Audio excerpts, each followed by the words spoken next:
السلام علیکم ناظرین، آج کا سوال بہت اہم ہے۔ غربت زیادہ نقصان دہ ہے یا دولت؟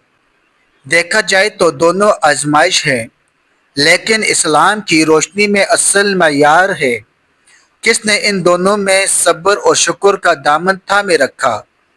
رسول اکرم صلی اللہ علیہ وآلہ وسلم نے فرمایا، ہر امت کا ایک فتنہ ہوتا ہے اور میری امت کا فتنہ دولت ہے۔ تو ناظرین، غربت انسان کو مجبور کر سکتی ہے، لیکن دولت انسان کو غرور، تکبر اور غفلت میں ڈال سکتی ہے۔ غربت صبر مانگتی ہے اور دولت شکر اور عاجزی۔ اگر غریب شکر گزار ہو تو وہ اللہ کا محبوب ہے، اور اگر مالدار زکوٰۃ نہ دے، تکبر کرے تو وہ خسارے میں ہے۔ تو فیصلہ آپ کریں، نقصان غربت میں ہے یا دولت کی آزمائش میں ہے۔ اسلام میں اصل دولت تو تقویٰ ہے اور اصل غربت دل کی بے نوری